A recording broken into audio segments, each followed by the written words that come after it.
Hello football fans and welcome back to Footy Today, your go-to channel for all the latest football news and trending stories. With the biggest news of the past few days being of Rubian Amorim becoming Manchester United's new manager, other news has kind of taken a back seat. However, we have 5 stories that you may find interesting. They include Jude Bellingham being seen as the biggest loser by the Spanish media due to the signing of Mbappe, Erik Ten Hag has been completely ruined by the Manchester United sacking, Liverpool officially registered their interest in a Bundesliga superstar, PAQUETA has been called to give evidence in Brazil, which will mean he would miss a big clash for the Hammers, and Wolves boss Gary O'Neill is 1 game away from the sack. Before we dive into today's news stories, don't forget to smash that like button, subscribe if you haven't already, and hit that bell notification icon so you never miss an update from us. Also, drop a comment below and let us know your thoughts on today's stories. We love hearing from you guys and your opinions help shape future videos. Okay, let's get into the stories. A new report from Spain has suggested that Jude Bellingham might be Real Madrid's biggest loser in the aftermath of Kylian Mbappe's arrival at the club. Bellingham, who was a massive success in his first season with Los Blancos, appears to have taken a back seat this season. Bellingham had a stunning first season at Madrid, scoring 23 goals and was considered one of the key parts of Real Madrid's success, especially in their La Liga and Champions League victories. But this season things are different. According to Spanish newspaper AS, Kylian Mbappe is now taking the spotlight as Madrid's main man, with manager Carlo Ancelotti adjusting his tactics to fit Mbappe and Vinicius Jr. This tactical shift has pushed Bellingham into a deeper role on the pitch, where he's expected to support his teammates from the midfield rather than attack up front as he did last season. This deeper role isn't yielding the same results for Bellingham. By this point last season, he'd already scored 13 goals, a huge figure for a midfielder, but now he's yet to find the back of the net. Last weekend during Real Madrid's 4-0 defeat by Barcelona, he attempted just 17 passes, his lowest count since joining Madrid. What makes it worse is the fact that Bellingham is now being asked to track back and defend. For example, in that game we saw him covering Rafinha's movements, leaving little room for him to contribute creatively. Carlo Ancelotti, however, remained supportive of Bellingham's efforts despite the shift in his role. In a recent press conference, Ancelotti praised his work rate and his willingness to make sacrifices for the team, saying he competes, he sacrifices, and he does a lot for us on the pitch. But even with Ancelotti's confidence, it's clear that Madrid aren't at their best. They're 6 points behind Barcelona in La Liga, and after a recent Champions League loss to Lille, the pressure is mounting, and seeing Bellingham play a reduced role raises questions about whether these tactical decisions are actually helping or hurting the team. With Bellingham now facing a new set of challenges, the question is, what's next? Will he adapt and thrive in this deeper role, or will Madrid have to rethink their approach to get him back to his best? Manchester United confirmed the dismissal of Erik Ten Hag on Monday following a difficult 2-1 defeat to West Ham. As of the time of this recording, it has left United in 14th place in the Premier League, a position far below their expectations. The Manchester Evening News reported that the club's board felt a change in management was necessary, and unfortunately it was Ten Hag who bore the brunt of the decision. While Ten Hag is reportedly receiving a severance package of around 17 million euros, this was not just another job for him. According to Hans Krey Jr., a former teammate, Ten Hag is deeply impacted by the outcome. Krey described him as completely devastated and emotionally drained. Money is of little consolation at the moment as Ten Hag put his heart into this role, hoping to lead United into new heights. Taking on the role of interim manager is Ruud van Nistelrooy. In his first press conference, he expressed both empathy and respect for Ten Hag's dedication, noting that Ten Hag's commitment to the club was unwavering. Van Nistelrooy shared that while Ten Hag is understandably disappointed, he remains proud of his accomplishments, including 2 domestic cup wins and his contributions to the team. As for United's future, they have announced that Rubian Amorim will be taking over the team. Many fans are now looking to see if he can be the leader that brings stability and a renewed competitive edge to Manchester United. Liverpool have reportedly made contact with the agents of Omar Marmoush, the 25-year-old Egyptian who has caught the eye of Europe's top clubs. Currently playing for Eintracht Frankfurt, Marmoush has been in excellent form, scoring 11 goals and providing 7 assists in 13 appearances this season. According to Sports Bild, Liverpool have officially registered their interest in Marmoush, viewing him as a promising candidate to bolster their attack should Mo Salah depart.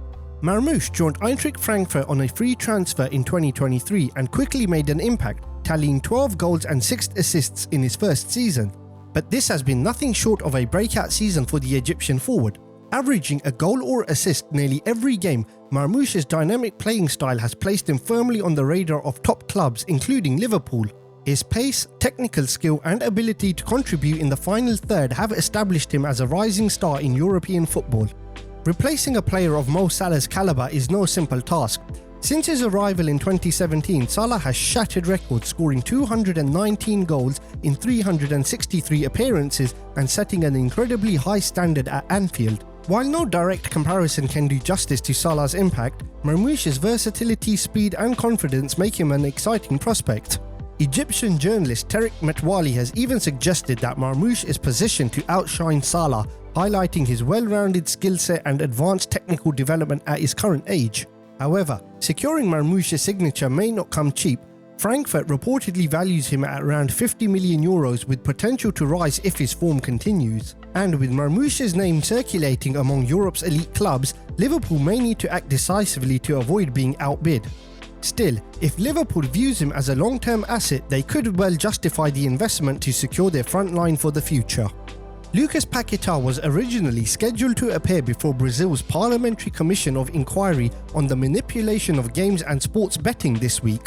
However, his legal team has managed to delay this appearance. Now, Paqueta is set to give evidence to Brazilian senators on December 3rd, a date which directly conflicts with West Ham's fixture against Leicester City.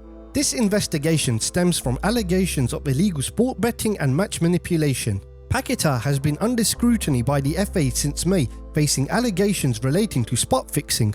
Specifically, he's been accused of intentionally getting booked in 4 separate Premier League matches, potentially as part of an organised betting scheme. Paqueta has denied all allegations, insisting on his innocence, and has been actively participating in West Ham's campaign this season, featuring in all 11 matches across competitions. Amid these serious allegations, Paqueta has maintained his innocence. He took to social media, writing on X that he has instructed his lawyers to reach out to the FA, asking for a thorough investigation into how information on the case has been leaked to the public. Paqueta has expressed his frustration over what he claims to be inaccurate detail surfacing in the media, and he's pushing for more transparency in the investigation process.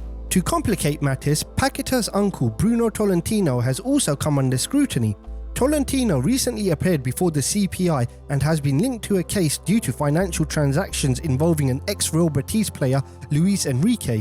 Tolentino allegedly transferred £5,000 to Enrique just days after Enrique received 2 suspicious yellow cards in Spain, which triggered its own investigation. Both Tolentino and Enrique have denied any involvement in betting manipulation. West Ham manager Julian Lopetegui acknowledged Paqueta's struggles with these charges earlier this year, and with December 3rd approaching, the team now faces losing one of its standout players for a critical match. If the date holds, Paqueta's absence from the Leicester clash could impact the Hammers lineup and may also create broader challenges for his future with the club, depending on the investigation's outcome. After 9 games without a single win, Wolves are struggling near the bottom of the Premier League. Despite some solid performances, the results have been disappointing, with 7 losses, 2 draws and a concerning defensive record, having conceded a staggering 25 goals. Defensive struggles have continued as Wolves have allowed 2 or more goals in 7 consecutive matches across all competitions. Former Aston Villa, Manchester United and West Ham scout Mick Brown recently weighed in on O'Neill's situation. Speaking with Football Insider, Brown shared that the head coach will likely remain under intense scrutiny until they start winning. Brown acknowledged that while Wolves have put on some promising display, performances alone are not enough. Points are what ultimately matter, especially when you're sitting near the bottom of the table. In their most recent match against Brighton, Wolves managed to secure a 2-2 draw after a late comeback. Down by 2 goals until the 87th minute, O'Neill's team showed resilience, but even this strong finish only adds to a growing list of promising performances that fall short of delivering wins. With a crucial fixture against Crystal Palace coming up, there's a sense that a loss could seal O'Neill's fate. According to Mick Brown, David Moyes has been suggested as a possible candidate should Wolves decide to make a managerial change. Known for his defensive strategies, Moyes could potentially address the team's defensive vulnerabilities. The former scout, who has worked with many managers under pressure, believes that O'Neill will need to focus on results rather than style to keep his position. Brown commented, "When you're at the bottom, it's all well and good you say you want to keep playing football, but you can't do that if you keep losing games. The first thing is to stop losing games. It doesn't matter how you do it. He cautioned that O'Neill's commitment to a certain style of play could ultimately work against him if it doesn't lead to victories. Brown added, "Whenever I watch Wolves, they don't play badly, but they still lose. That's a bad sign." This assessment highlights the need for immediate results rather than stylistic achievements. That's it for today's Footy Today. If you enjoyed the video, don't forget to hit the like button, subscribe to the channel and leave a comment with your thoughts on these stories. Also, be sure to check out our previous videos where we cover even more breaking football news. Thanks for watching and we'll see you next time with more football news and updates.